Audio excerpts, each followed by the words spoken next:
6D कर रहे थे, जिसमें बीजीय व्यंजकों का जोड़ और घटाना हम लोग सीखना। कल हम लोगों ने बीजीय व्यंजकों का जोड़ सीखा था। पहले के में 4 खंड है, पहले प्रश्न में 3 मैंने करवा दिए थे और 1 कहा था मैंने आप लोगों से खुद करना। बहुत सारे बच्चों को आ गया, कुछ बच्चे कह रहे हैं कि नहीं सर चौथा भी हमें करवा दीजिए। चौथा तो मैं करवा दूंगा, लेकिन जो 3 खंड मैंने आपसे कहे थे, जो मैंने करवाए थे, वो खुद अपने आप कितने बच्चों ने घर जाके किए, जरा वो लोग हाथ उठाइए। तो बस समझ लीजिए 3 बच्चों के हाथ उठे। जब आप उन प्रश्नों को भी खुद नहीं कर रहे हैं जाके, जो मैंने करवाए हैं, जो आपका करे हुए सामने रखे हैं, तब फिर आपको कैसे आएगा? ये मैंने कल ही कहा था कि ये सवाल पहली बार आप लोग कर रहे हैं, कठिन नहीं है, लेकिन पहली बार कर रहे हैं तो करने में समस्या आती है। अभ्यास करोगे नहीं, गणित नहीं आएगी।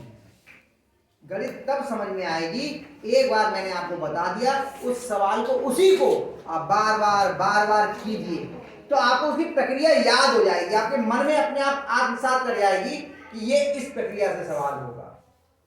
आप सोचे मैं कर दूं, आप उतार लें, तो ये काम इतिहास भूगोल में होता है। समझ रहे हैं कि हमने किसी प्रश्न का उत्तर समझा दिया, लिखवा दिया, आपने याद कर लिया, समझ लिया, लेकिन गणित तब आएगी आपको जब आप स्वयं प्रयास करेंगे। मैंने तरीका बता दिया, उस पर चलना आपको है। ये अभी आप छठे में हो, आएगा नहीं, ये समझ लो, करिए। समझ में आएगा बेटा? कहने से हमें ये तो चौथा समझ नहीं आया। कल ही मैंने कहा था जो सवाल मैंने कराए हैं उन्हीं को दोबारा कीजिए, बाद में ये चौथा करना, यही तो कहा था मैंने। लेकिन सब लोग चौथा सर देख लीजिए, चौथा सर देख लीजिए। मैंने देखा था कुछ बच्चों का, मुझसे कहा कि पहले ये तो करो जो मैंने करवाए हैं, उनको करके समझ में तो आए। रामदली को कल मैंने बुलाया यहाँ करने के लिए, तो वो ब्रैकेट लगा दे रही थी, जोड़ लगाना भूल जा रही थी, ब्रैकेट खोलने में कुछ गड़बड़ कर ले रही थी, 2 चिन्ह एक साथ लगा ले रही थी, ये हो रहा था ना। जबकि मैंने बहुत आराम से बताया कि पूरी प्रक्रिया आपकी लिखी हुई है। आप जब उसी प्रक्रिया से सवाल पुनः अपने आप करेंगे तो देखेंगे, अच्छा यहाँ पे हम ब्रैकेट लगाना भूल गए, यहाँ पे हम जोड़ का निशान लगाना भूल गए, यहाँ हमने 2 चिन्ह एक साथ लगा दिए, तब अपने आप ही आपका सही होने लगेगा। चौथा सवाल मैं खुद करवा रहा हूँ, बुलाने के लिए मैं बच्चे बुला लूंगा, मुझे मालूम है 1-2 बच्चों ने जिन्हें कर लिया वो कर देंगे यहाँ आगे, लेकिन मैं इसलिए करवा रहा हूँ ताकि आपको एक बार फिर प्रक्रिया समझ में आए। और फिर सुन लीजिए, जो स्वयं करेंगे सवालों को, सवाल उन्हीं को करने आएंगे, बाकी को नहीं आएंगे। तो 3 बच्चों ने उठाया हाथ, अब उनको जितना आ गया वो जाने, बाकी जिनने हाथ नहीं उठाया है उन्हें हो सकता है आ गया हो, लेकिन वो गणित सीख नहीं पाएंगे। सीखेगा गणित वही जो यहाँ पे 15 मिनट पढ़ने के बाद में, यहाँ आधा घंटा पढ़ने के बाद 2 घंटे 1 घंटे खुद घर पे पढ़ेगा। ये नियम समझ लो गणित का, नहीं तो गणित कठिन ही रहेगी हमेशा, कोई पढ़ा दे। चलिए, ये इनको हमें जोड़ना है। तो पहले हम देखते हैं यहाँ पे व्यंजक हैं कितने। कॉमन या व्यंजक बदल जाएगा, पहला व्यंजक ये, दूसरा व्यंजक ये, तीसरा व्यंजक ये, इन तीनों को हमें जोड़ना है। तो हमने कहा था कि इन्हें पहले जोड़ का निशान लगा करके लिख लीजिए, और बहुत घुसा के नहीं लिखना है। लाइन आपका पन्ना बहुत लंबा होता है, आपने कहते घुसा दिया एक दूसरे में, जोड़ का निशान से चिपका के लगा दिया, ब्रैकेट इसमें घुसा के लगा दी, नहीं बनी ठीक है, उसी के बीच में जोड़ का निशान लगा दिया। आराम से पूरी जगह का प्रयोग कीजिए। देखो मैं गुरु लिखता हूँ आराम से, x पे घात 2 धन 3 y पे घात 2 धन x पे घात 2 माइनस y पे घात। लिख गए तीनों, पहला व्यंजक ये, दूसरा व्यंजक ये, तीसरा व्यंजक ये। अब क्या करेंगे, ब्रैकेट को यानी कोष्ठक को खोलेंगे, और उसका नियम यह है कि कोष्ठक के बाहर अगर धनात्मक चिन्ह होता है तो अंदर वाले ही चिन्ह लगते हैं, और ऋण का चिन्ह होता है तो चिन्ह बदल जाते हैं। यहाँ पे प्लस का चिन्ह है, यही चिन्ह रहेगा, 2x पे घात 2 माइनस y पे घात 2, यहाँ पे भी प्लस का चिन्ह है, अंदर वाले ही चिन्ह लगेंगे। तो यहाँ बिना चिन्ह के ऐसे नहीं लिखना है x पे घात 2, ध्यान रखिए, तो गुणा हो जाएगी इनके बीच में। यहाँ पे जोड़ का निशान पहले आपको लगाना है। इससे पहले क्या का चिन्ह है, यहाँ पर ये वाला जोड़ नहीं लगा, ये वाला, ये यहाँ पे क्या चिन्ह है, प्लस का, प्लस का 3y पे घात 2, फिर ये वाले लेंगे प्लस का x पे घात 2 माइनस y पे घात 2। अब सजातीय एक साथ लिखे जाते हैं, खोलने के बाद में क्या करते हैं, सजातीय को एक साथ। उसका तरीका समझ लीजिए। सबसे पहले बराबर का चिन्ह लगाया, पहला पद 2x पे घात 2 उतार लिया, इसके नीचे डॉट लगा दिया। अब देखा क्या x पे घात 2, क्योंकि चर से देखते हैं ना, x पे घात 2 वाला कोई पद है? ये नहीं है, ये है, जो है उसे लिखते हैं 10 का x पे घात 2। ये नहीं है, ये है, ये नहीं है, तो जो है उन पे लगा दी निशाना।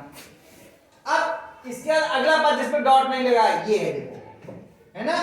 तो माइनस का y पे घात 2, फिर क्या y पे घात 2 वाला पद है? ये है, ये लगा दिया निशान, प्लस का 3y पे घात 2, फिर y पे घात 2 वाला ये है, माइनस का y पे घात 2।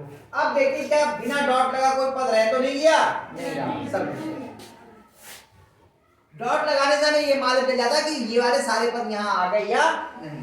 अब देखते हैं समान चिन्ह के जुड़ते हैं। ये कैसा है? धनात्मक, ये भी धनात्मक, ये भी धनात्मक, तीनों ही धनात्मक हैं। 2 और 1 3, 3 और 1 4, 4x पे घात 2। इसमें देखिए ये ऋणात्मक, ये धनात्मक, ये ऋणात्मक। जिससे पहले ऋण का चिन्ह लगा होता है वो ऋणात्मक ठीक होता है, तो ये ऋणात्मक है, ये ऋणात्मक, ये दोनों समान चिन्ह के हैं, जुड़ेंगे। ये 1y पे घात 2 ये है, 1y पे घात 2 ये है, कितने हो गए y पे घात 2? 2 माइनस के 2y पे घात 2 प्लस के 3y पे घात। अभी देखिए y पे घात 2 2 बार है, इसलिए एक बार और अभी करना पड़ेगा, है ना? और अब अलग अलग चिन्ह लिखेंगे। ये तो ऐसे ही लिख जाएगा 4x पे घात 2, ये अलग अलग चिन्ह के घट जाएंगे और बड़े का चिन्ह लगेगा प्लस का, और एक y पे घात 2 हुआ, एक लिखा नहीं जाता है, y पे घात, ये आपका हल। सही है? फिर कह रहा हूं, पहली बार आप सवाल हल कर रहे हैं, सवाल सरल नहीं है, अभ्यास करेंगे तो करना आ जाएंगे, अभ्यास नहीं करेंगे, ये करेंगे सर हमने तो करे नहीं, नहीं करे तो नहीं है। अगला सवाल बताता हूं। प्रश्न 2 है, निम्नांकित में पहले व्यंजक में से दूसरे व्यंजक को घटाइए। अब घटाने का आया है, दूसरे का क्या लिखा है? देखो 2xy ऋण 2y पे घात 2 धन 3x पे घात 2 धन, हाँ अभी नहीं, अभी लेके जाओ इसको बाद में, हाँ बाद में बुलाएंगे हम आपको, बाद में 5y पे घात 2 में से xy धन 3xz माइनस y पे घात 2, इसमें से इसको घटाना है, इसमें से इसको घटाना है। तो पहले हम इसे गणितीय रूप में लिख लें। कैसे? इसको कोष्ठक में लिखिए पहले, 2xy माइनस 2y पे घात 2 धन 3x पे घात 2 धन 5y पे घात 2, इसमें से ये पूरा पद लिख लिया, घटाना है यानी कि माइनस कर दिया, इसको xy धन 3xz माइनस y पे घात, एक बार चेक कर लूं, हाँ यही है, कई बार मेरे सवाल करने में गड़बड़ कर देता हूं, ठीक है? पहले इसमें से इसको घटाना है, तो पहले हमने इसको गणितीय रूप में लिख लिया। अब अगला काम क्या करेंगे हम लोग? कोष्ठक खोलेंगे। क्या करेंगे? कोष्ठक खोलने का नियम ये है कि अगर कोष्ठक के बाहर धनात्मक चिन्ह है तो अंदर वाले ही चिन्ह लगते हैं, और ऋण का चिन्ह है तो चिन्ह बदल जाते हैं। तो यहाँ इसके पहले प्लस का चिन्ह है तो ये तो ऐसे लिख जाएगा 2xy माइनस 2y पे घात 2 प्लस 3x पे घात 2 प्लस 5y पे घात 2। अब यहाँ ऋण आ गया तो अब ऋण ले लगाएंगे, इसके बाहर माइनस का चिन्ह है, अंदर के सारे चिन्ह बदल जाएंगे। जो प्लस का होगा वो माइनस का हो जाएगा और जो माइनस का है वो काय का हो जाएगा। केवल बोलो मत, इधर देखो भी। आपका ध्यान नीचे किसी चीज में था। मैं फिर कह रहा हूं, जो इधर उधर देख रहा हूं कि समझ में नहीं आएगा बिल्कुल भी। कोष्ठक के बाहर माइनस का चिन्ह है तो अंदर के चिन्ह बदल जाएंगे। जो धनात्मक है वो ऋणात्मक हो जाएगा और जो ऋणात्मक है वो धनात्मक। और एक्स वाई कैसा है, काय का हो गया, ये एक्स जेड प्लस का है, काय का हो जाएगा, माइनस का 3x Z. Y square minus का है, काय का हो जाएगा। अब इसके बाद बिल्कुल ऐसे ही होगा जैसे ये हुआ था। यहां तक कोष्ठक खोलने तक तो ठीक है, इसके बाद में सारी प्रक्रिया पुरानी हो जाएगी कि सजातीय को एक साथ लिख लीजिए, जो जुड़ रहे हैं उन्हें जोड़ दीजिए, जो घट रहे हैं उनको घटा दीजिए। अब लिखते हैं सजातीय एक साथ। पहले देखिए, पहला पद 2xy, इसके नीचे डॉट लगा दिया। देखो xy वाला पद कोई है क्या, ये है, ये जी, तो डॉट लगाओ और लिखो माइनस का 2 माइनस का x y। ये है, ये है क्या, तो जी क्यों बोल रहे हो, है इसका बोल। अब अगला पद जिस पे डॉट नहीं लगाई है, माइनस का 2xy, माइनस का 2y पे घात 2। क्या 2 पे भाई वो y पे घात 2 वाला ये पद है, ये तो लिख लो। जो सजाती है वो एक साथ लिखते जा रहे हैं, 5y पे घात 2, डॉट लगा दिया। क्या ये है, नहीं, ये लगा दो डॉट और इसको प्लस y पे घात। अब देखो बिना डॉट लगा पद कौन सा, ये है। देखो जो बिना डॉट लगे हैं उन्हीं को लिख रहे हैं, प्लस का 3x पे घात 2। अब क्या 3x पे घात 2 वाला जो पद है डॉट वाले छोड़ दे, ये है नहीं, टूट गया।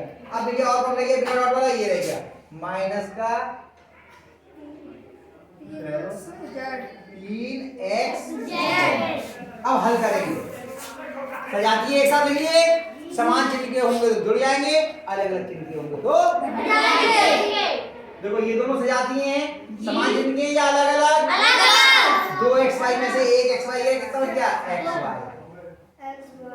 अब यहाँ देखो y स्क्वायर के 3 पद हैं, y पे घात के 3 पद हैं और ये दोनों समान चिन्ह के हैं और ये अलग चिन्ह का है। ये जो अलग चिन्ह का है वो इसलिए लिख दिया 2y पे घात 2 और ये दोनों जुड़ गए तो कितना धन का 6y पे घात 2 और ये तो इनका कोई सजातीय है नहीं है, इसलिए लिखेंगे 3x पे घात 2 माइनस 3x। अब ये रहेगा, अभी एक बार और देखो, बाकी ऐसे लिखेंगे xy और दोनों अलग अलग चिन्ह के घट जाएंगे, बड़े का चिन्ह लगेगा, क्या करेगा प्लस का, 6 में से 2 के कितने बच गए 4y पे घात 2 धन 3x पे घात 2 3x z। ये आपका सवाल हल हो गया। कठिन नहीं है, लेकिन जो बच्चे नहीं करेंगे या जो करने में थोड़ी सी आलस करेंगे, लापरवाही करेंगे, घर जाके प्रयास नहीं करेंगे, उनको ये सवाल समझ में नहीं आएगा। तो ये घर पे जाके करने के लिए, समझने के लिए ये आपको घर जाके करना अनिवार्य है। नहीं करोगे तो समझ में नहीं आएगा। ठीक है, हो गया। चलो उतार लो, उत्तर भी मैंने मिला लिया, इसमें उत्तर सही है। ठीक है, इसको उतार लीजिए और उसके बाद में खुद करने का प्रयास कीजिए। इसका दूसरा खंड पहला मैंने करा दिया, दूसरा खुद करना। नहीं आएगा तो मैं फिर वो भी बताऊंगा। ठीक है।